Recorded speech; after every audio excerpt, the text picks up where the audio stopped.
Welcome back to Teach English Now, Lesson Design and Assessment. We hope you've enjoyed the first module on basic design principles. You'll probably notice that we didn't discuss Gagne's last 3 stages of development. Don't worry, we'll get there. But since his last 3 events are closely related to assessment and evaluation, we're going to speak more about them in an upcoming module. For now, let's review what we have learned so far by discussing some of the information we have shared with you in this module. First, we presented Dr. Robert Gagne's instructional design principles, which came from both behaviorist and information processing theory.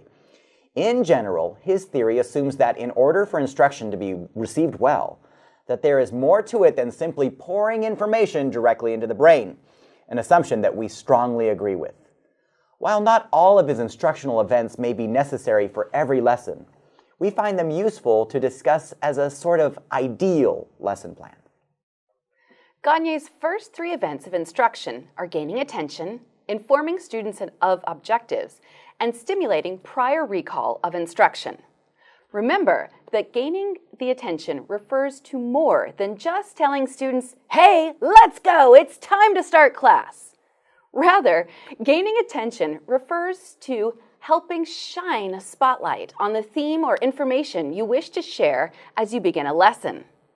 Second, informing students of objectives allows students to understand your goals and the goals of the class in general, and can give students an important insight into not only what you're teaching, but why you're teaching it.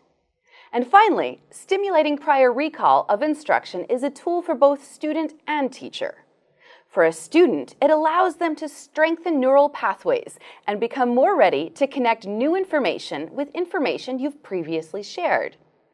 As a teacher, it allows you to know, what students remember, and perhaps what needs to be reviewed again. In Gagne's next 3 events of instruction, we learn about events that are related to both instruction and practice. The events are presenting the content, providing learner guidance, and eliciting performance. When presenting content, your job will be to find ways to present information clearly, helping break down concepts so that students can acquire language.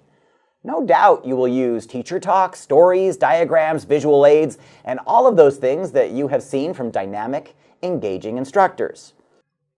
Remember the tip to present in the present, meaning that you shouldn't just talk about language, but that you should talk to students in a way that draws them into the instruction. I highly recommend the bonus reading, "What is Warm Language?" to help you understand a little bit more about the concept of presenting in the present. After you present the content, the next event is to give guidance to students. This is often done by creating activities that can be done in pairs, groups, or as an entire class. The point of providing guidance is to help students practice with the new information, struggle with it, and receive help as they get things wrong and attempt to get it right. Mistakes at this stage of the game are highly encouraged. Finally, teachers must elicit performance, meaning that sooner or later, the time will come for students to show what they've got. A performance could mean a writing assignment, a quiz, a test, a speech, you name it. But it always involves an opportunity to allow students to shine, to share their knowledge and demonstrate their ability to do what they have been taught. In the next modules, we will go into even more depth about lesson planning and ask you to create a lesson plan yourself. To help you with this long-term assignment, we are asking you to download a lesson plan template that will help give you the big picture of what you will eventually be asked to do.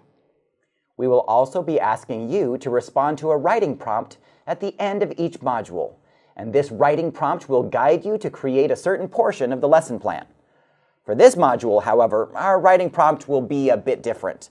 We simply want you to respond to what you have learned so far by answering the question, which of the 6 events in Robert Gagne's instructional design theory resonate the most with you, and why? Do I have to choose just one? I think all of these are essential elements to lesson design. It's a tough question. Good luck, everyone. And see you next time on Teach English Now.